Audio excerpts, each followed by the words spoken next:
The second installment continues our discussion of the selected dimensions of culture, and this particular dimension has to do with the level of formality.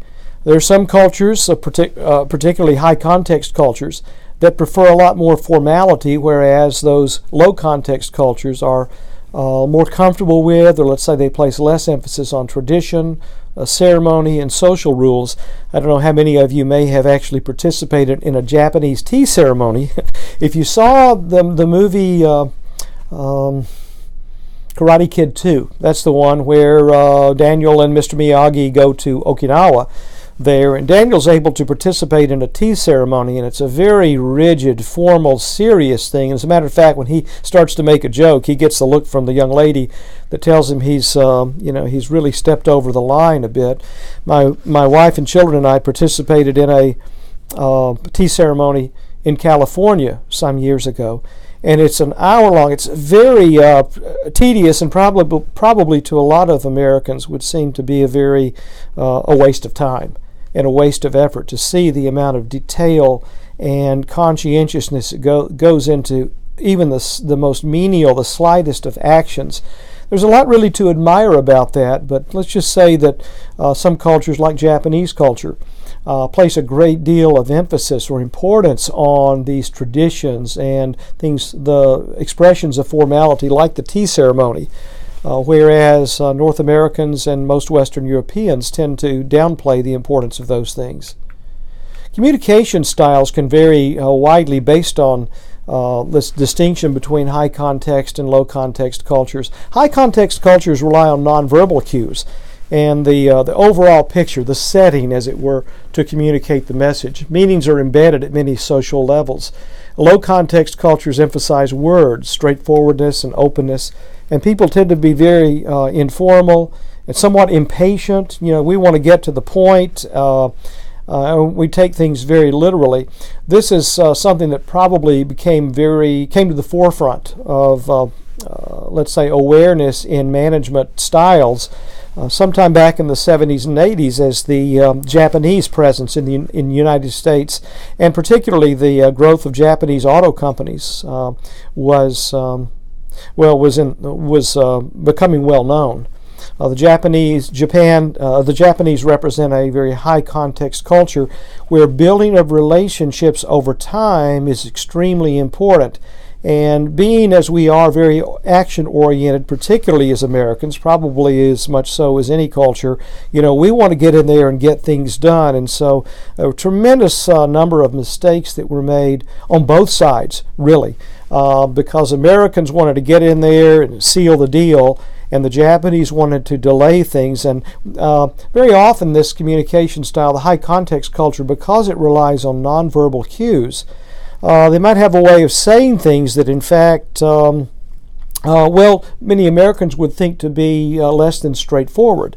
For instance, my daughter-in-law's Chinese, for instance. We've talked about some of these things, but I've also studied some of these ways of communicating. You might make a pitch, for instance, to a Chinese company or to some Chinese business people about some enterprise, and they may say something like, "Well, that's an interesting idea," or "We'll have to think about that."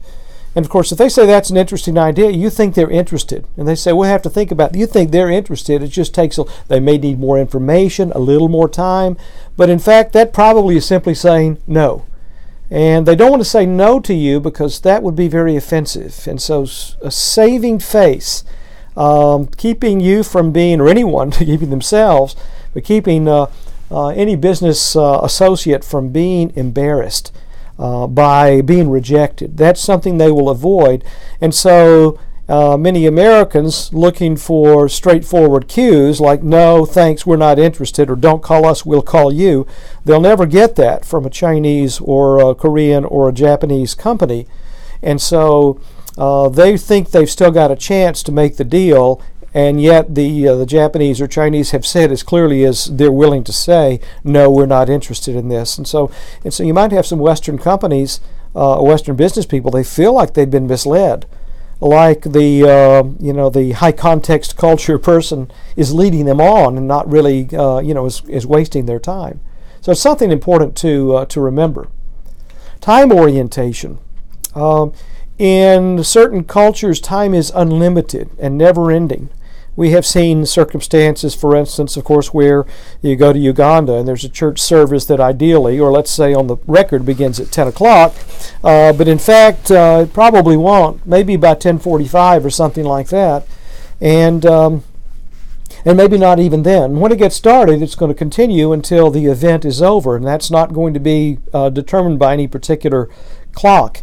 There are many of us as Americans, for instance, who would think that's very appealing, but we recognize also that having no definite time to start and having no definite time to end makes planning very, very difficult. Time is precious to North Americans. We say time is money, and so it correlates with being productive and being efficient, making money, and I'd say also even being respectful to others.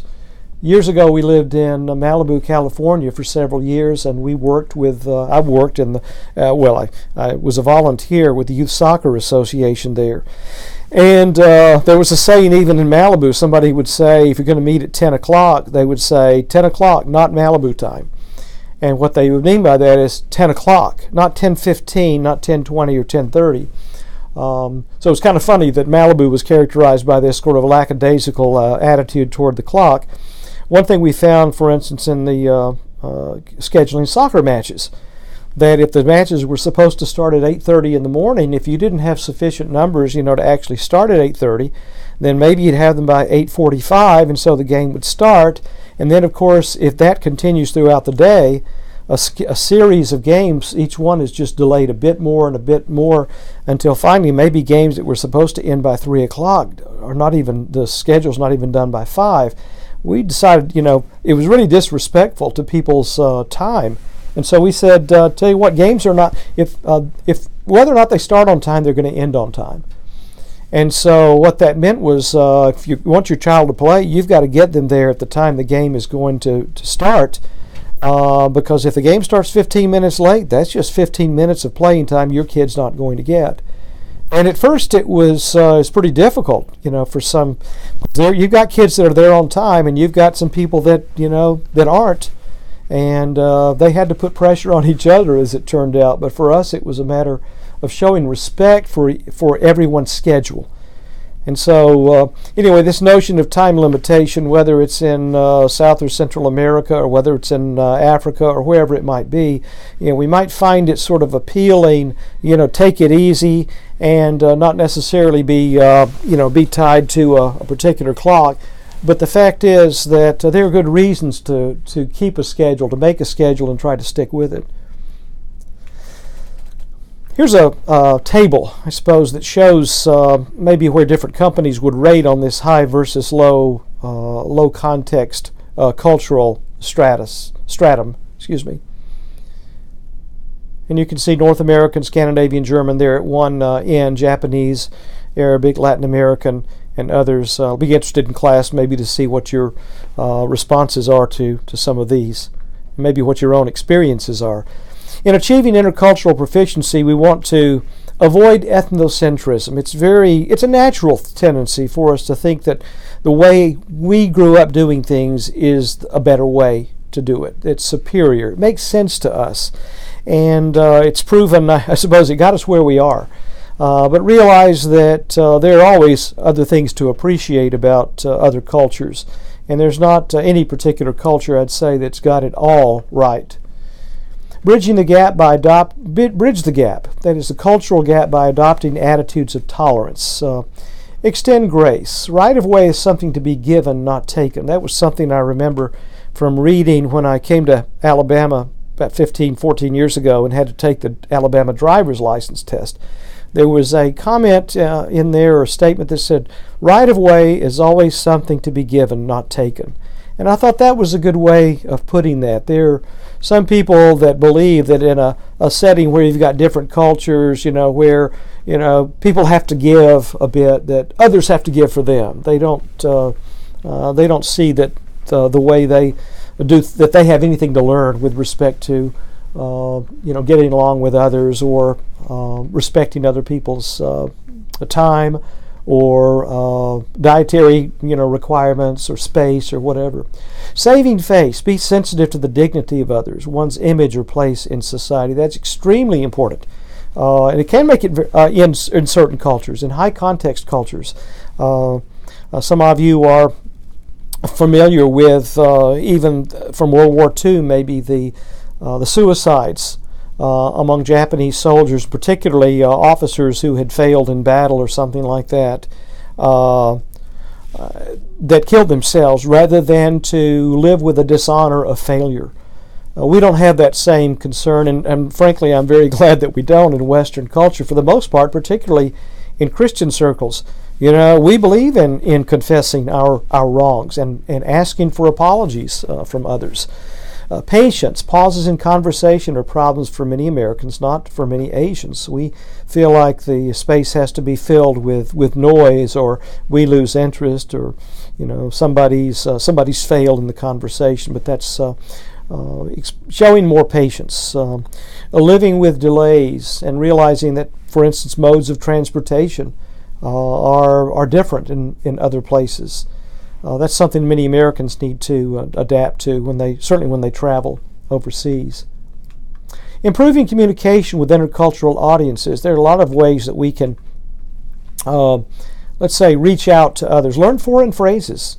Very often, I think you'll find that even if you learn some very basics and do them poorly, that anybody appreciates the effort. Almost anybody does that. The only ones I found who didn't, by the way, are some people maybe in the very back of Uganda who just don't have any, in some of the bush, the villages, they don't have much exposure to foreigners, and they can't imagine. I mean, how stupid do you have to be, they think, not to be able to speak the local language? And so they don't realize that you come from a very different culture, and they only know the language because they grew up with it. But if you can learn a few phrases, that goes a long way in breaking the ice and ingratiating yourself and humbling yourself, really, before others. Use simple English. Speak slowly. Enunciate clearly. What you don't want to do is just get louder. I've seen Americans, just get, you didn't understand me. Let me just say it really loud, and that way you'll understand me. That doesn't work. Observe eye messages. What that means is just observe the body language. See if their look conveys a sense of understanding or confusion or disagreement or fear, uneasiness, whatever it might be. It might be that they don't like what you're saying. It may be they know they're over their head and they've got to find somebody else who can help them communicate with you. Encourage accurate feedback. Check frequently for comprehension. Maybe ask questions of them. I tell some stories in class maybe about some my own experiences. Accept blame for not being understood. Realize it's a two-way street, but you do your share of apologizing. Say, one of the first things I say when I'm speaking to someone in another language, I'll say, "I'm sorry, I don't speak whatever it is very well." And usually I can say that phrase pretty well, and they will say, "Oh no, you speak very well," and then I will have to say in the same language, "No, I can say I don't speak very well, but pretty soon they find out that that I'm telling the truth. I don't understand their language. But apologizing for not being able to speak their language, I think, is a good way before you ingratiate yourself to them before then asking them for assistance or for information. Listen without interrupting. Now, we said before, listening is important. You also, if you don't understand, you'll have to find a way to express that without consistently interrupting. And remember to smile. Smile goes a long way. Certainly, smiling without any reason can be overdone. But generally speaking, it's a good idea to smile. It ingratiates people to you. It makes it easier for them then to laugh with you and to correct you if necessary.